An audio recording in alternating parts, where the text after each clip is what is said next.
بسم اللہ الرحمن الرحیم نحمدہ ونصلی علی رسولہ الکریم وعلی آلہ واصحابہ اجمعین۔ السلام علیکم ورحمۃ اللہ تعالی وبرکاتہ۔ حضرات محترم، آج 13ویں رات ہے۔ اللہ کا فضل و کرم سے دوسرا عشرہ چل رہا ہے اور آج دوسرے عشرے کی تیسری رات ہے۔ ناظرین کرام، پچھلی رات یعنی 12ویں رات میں میں نے آپ سے بتایا تھا کہ انسان پریشان اور بے چین کیوں رہتا ہے، آخر اس کی پریشانی اور بے چینی کا کارن کیا ہے۔ انسان کے پاس سب کچھ ہونے کے باوجود، دھن دولت، مال و شہرت، عزت، سب کچھ ہونے کے باوجود انسان کے اندر بے چینی کیوں رہتی ہے؟ تو دراصل بات یہ ہے کہ جب انسان گناہوں میں مبتلا ہو جاتا ہے، اس کی دن اور رات گناہوں میں بشر جب سے ہونا شروع ہو جاتا ہے، جب اس کا دل ایک دم گناہوں میں بھر جاتا ہے، تب اس کو بے چینی ہونے لگتی ہے۔ چاہے کتنا بھی ڈاکٹر سے مل لے، کتنا بھی پیسہ اپنے اوپر خرچ کر لے، لیکن اس کی دل کی بے چینی کبھی ختم نہیں ہوگی۔ کیوں؟ اس لیے کہ اگر وہ چاہتا ہے کہ اس کی دل کی بے چینی ختم ہو جائے تو اپنی یاد کو اللہ کی یاد میں مشغول کر لے، جیسا کہ اللہ رب العزت ارشاد فرماتا ہے، الا بذکر اللہ تطمئن القلوب، کہ اللہ کے ذکر سے دل کو مطمئن ملتا ہے، دل کو سکون ملتا ہے۔ حضرات محترم، آج صبر کے تعلق سے کچھ باتیں بتانے کی کوشش کر رہا ہوں۔ بنے رہیے ویڈیو کے ساتھ اور میرے ویڈیو کو لائک کریں، شیئر کریں، کمنٹ کریں اور اپنے گھر والوں کے ساتھ، دوستوں کے ساتھ شیئر بھی کریں۔ آئیے سنیں صبر کیا ہے اور صبر سے ہمیں کیا فائدہ ملے گا۔ روزہ مسلمان کے اندر صبر و مواسات کی خوبیاں پیدا کرتا ہے، اسی لیے نبی کریم علیہ السلام نے فرمایا، وَهُوَ الشَّهْرُ الصَّبْرُ وَالصَّبْرُ ثَوَابُ الْجَنَّةِ وَشَهْرُ الْمَوَاسَاتِ، رمضان کا مہینہ صبر کا مہینہ ہے اور صبر کا ثواب جنت ہے، اور وہ باہمی ہمدردی کا مہینہ ہے۔ مسلمان دن بھر روزے کے احکام کی پابندی کر کے اپنے نفس کی خواہش اور ضروریات کو کچلتا رہتا ہے، اور اس طرح پورے مہینہ اس عمل سے مسلمان کو ہر تکلیف، ایذا، ہر پریشانی برداشت کرنے کی عادت ہو جاتی ہے، اور یہی عادت مسلمان کی ایک بڑی خوبی ہے جو اس کے لیے دنیا کی زندگی کو سہل آسان بنا دیتی ہے۔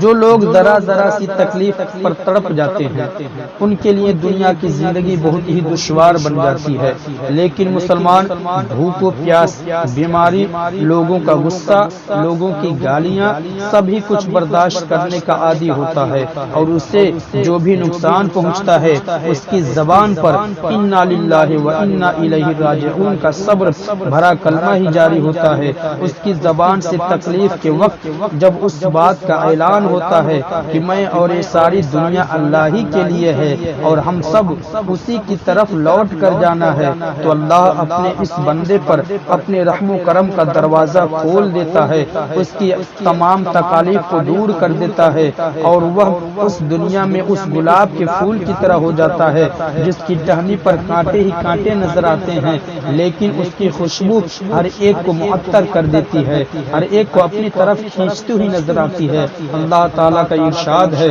یا ایھا الذین آمنوا استعینوا بالصبر والصلاۃ ان اللہ مع الصابرین، کہ اے ایمان والو صبر اور نماز سے مدد طلب کیا کرو، بے شک اللہ تعالیٰ صبر کرنے والوں کے ساتھ ہے۔ یعنی مسلمان کے لیے مصیبتوں سے چھٹکارا دنیا کے ظاہری وسائل کا سہارا نہیں، بلکہ ان مصیبتوں پر صبر کرنا، ان کو برداشت کرنا اور خدا کو یاد کرنا ہے۔ جب مسلمان یہ صحیح ذریعہ اختیار کرتا ہے تو خدائے رحیم و کریم اس کا معاون و مددگار بن جاتا ہے۔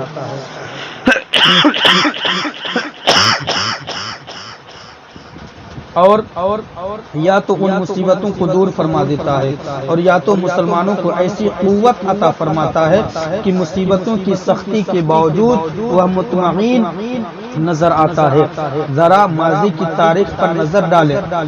حضور علیہ السلام، صحابہ کرام، ہمارے اسلاف اور بزرگوں پر کیا کیا مصیبتیں نہیں آئیں، لیکن نہ تو وہ ان سے بے چین ہوئے اور نہ ہی ان کا مشن اور کام رکا۔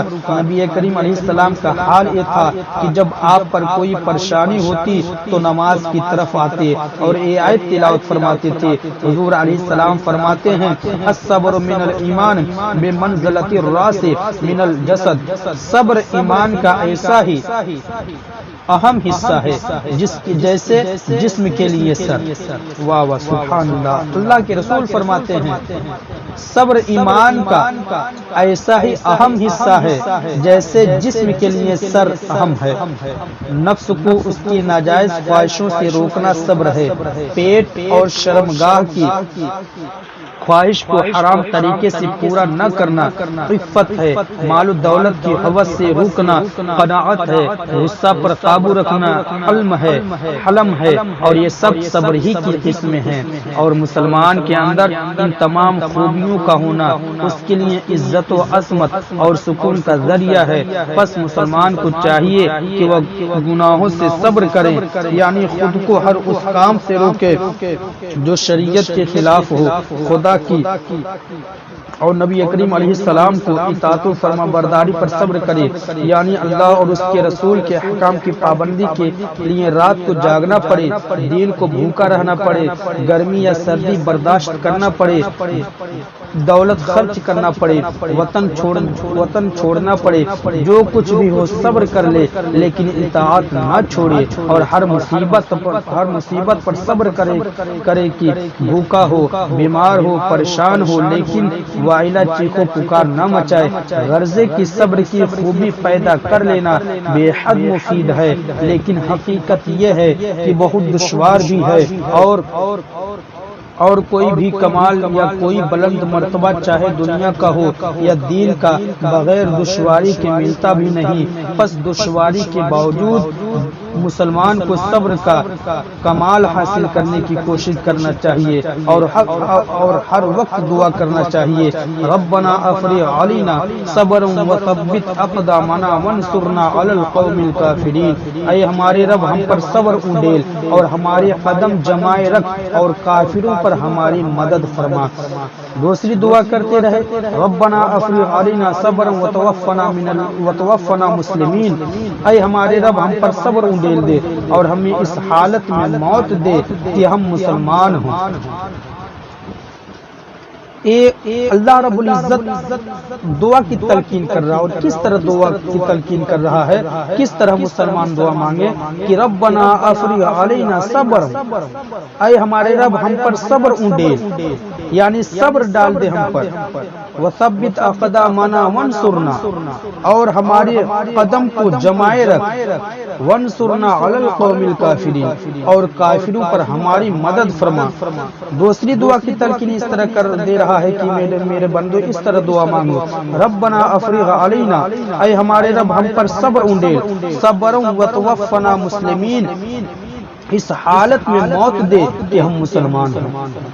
ہر مسلمان مرد عورت کو یہ دعائیں یاد ہونا چاہیے کہ ہر نیکی کی توفیق دینے والا رب ہی ہے، صبر کی توفیق بھی وہی نصیب فرمائے گا اور اس کا اجر بھی وہی عطا فرمائے گا۔ ارشاد فرمایا گیا وَاصْبِرْ وَمَا صَبْرُكَ إِلَّا بِاللَّهِ، صبر کرو اور نہیں ہے تمہارا صبر مگر اللہ ہی کی توفیق سے۔ نبی کریم علیہ السلام کے ارشاد کے مطابق ثواب الجنہ، صبر کا بدلہ جنت ہے۔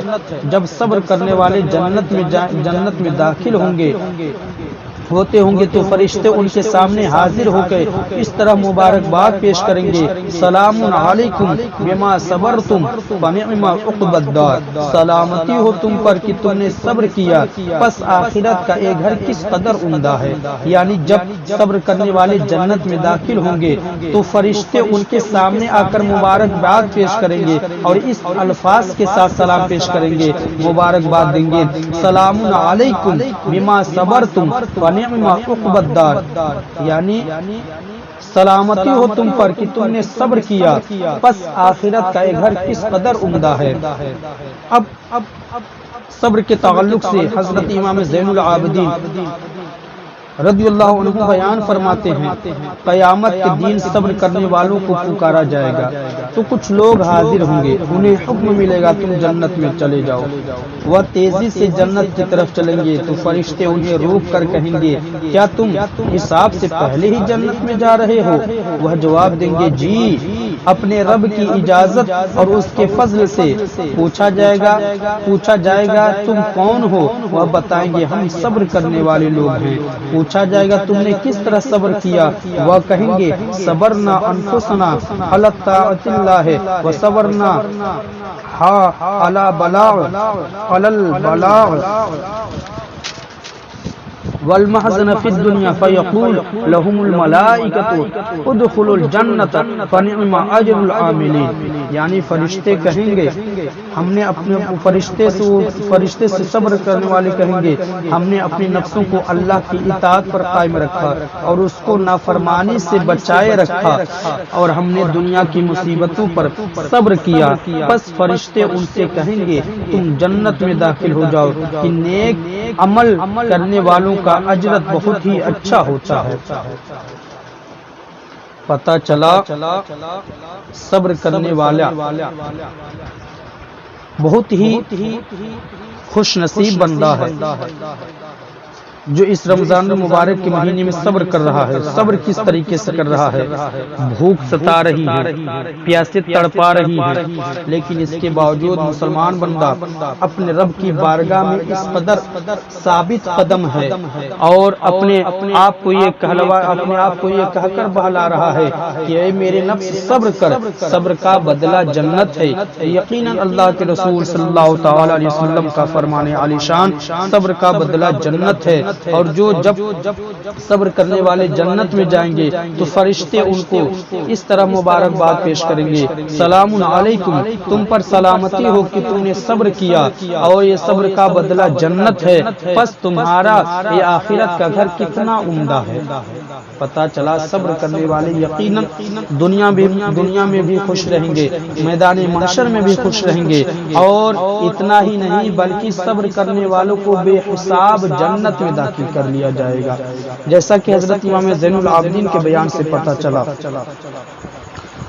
تو صبر کرنا چاہیے، چاہے چھوٹی مصیبت ہو بڑی مصیبت ہو، ہم کو صبر کرنا چاہیے ہر لمحہ، چاہے وہ پریشانی کسی بھی طریقے سے ہو، ہمیں گھر چھوڑنا پڑے، وطن چھوڑنا پڑے، ماں باپ کی محبت کو چھوڑنا پڑے تو بھی صبر کریں، اور اگر کوئی مصیبت آئے تو صبر کریں، یقیناً صبر کا بدلہ جنت ہے۔ اللہ رب العزت ہم تمام مسلمانوں کو صبر کی تلقین عطا فرمائے، صبر کرنے کی توفیق عطا فرمائے۔ صبر کے تعلق سے ایک بہت ہی پیارا واقعہ تفسیر نعیمی میں حکیم الامت حضرت علامہ مولانا مفتی احمد یار خان نعیمی رحمۃ اللہ تعالی نقل فرماتے ہیں کہ حضرت سلیمان علیہ السلام کے زمانہ کی بات ہے کہ ایک شخص نے ایک نہایت ہی قیمتی بلبل خریدا۔ حضرت سلیمان علیہ السلام کے زمانے کی بات ہے کہ ایک شخص نے ایک نہایت ہی قیمتی بلبل خریدی جو خوب بولتی اور ہر وقت چہچہاتی تھی۔ ایک دن اس کے پنجرے پر آ کر ایک طوطا بیٹھا اور کچھ بول کر اڑ گیا۔ اسی وقت سے بلبل نے بولنا چھوڑ دیا۔ وہ شخص حضرت سلیمان علیہ السلام کی خدمت میں حاضر ہوا اور اپنے بلبل کا حال بیان کیا۔ آپ نے پنجرہ منگا کر بلبل سے اس طرح خاموش ہونے کی وجہ پوچھی۔ بلبل بولی حضور میں اپنے وطن جنگل اور آزادی کو یاد کر کے روتی ہوں، لوگ اسے گیت سمجھتے ہیں اور مجھ سے محبت کرتے ہیں۔ مجھے طوطے نے سمجھایا کہ تیری بے صبری ہی اس قید کا سبب ہے، تو صبر کر، خاموش رہ، تجھے آزادی مل جائے گی۔ لہذا اب میں نے صبر کر لیا، چیخنا چلانا چھوڑ دیا۔ حضرت سلیمان نے مالک سے کہا یہ اب نہیں بول سکتی۔ مالک بولا تو اب میں اس کو پال کر کیا کروں گا، میں تو اس کی آواز اور گانے کا عاشق تھا۔ اس نے پنجرا کھولا اور بلبل کو آزاد کر دیا۔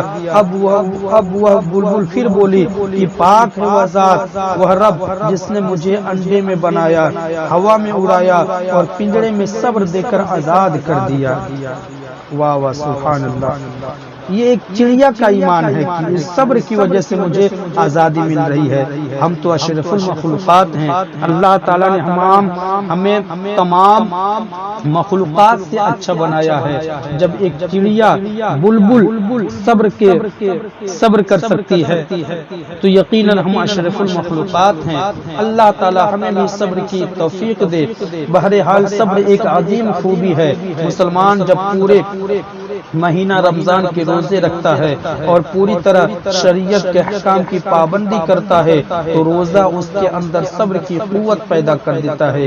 اس لیے نبی کریم علیہ السلام نے اس مہینہ کو شہر الصبر، صبر کا مہینہ فرمایا۔ اللہ تعالیٰ ان روزوں کی برکت سے ہمیں بھی خوبی عطا فرمائے، ہمیں بھی صبر کرنے کی توفیق عطا فرمائے۔ استغفر اللہ ربی من کل ذنب واتوب الیہ وما علینا الا البلاغ۔ السلام علیکم ورحمۃ اللہ تعالی وبرکاتہ۔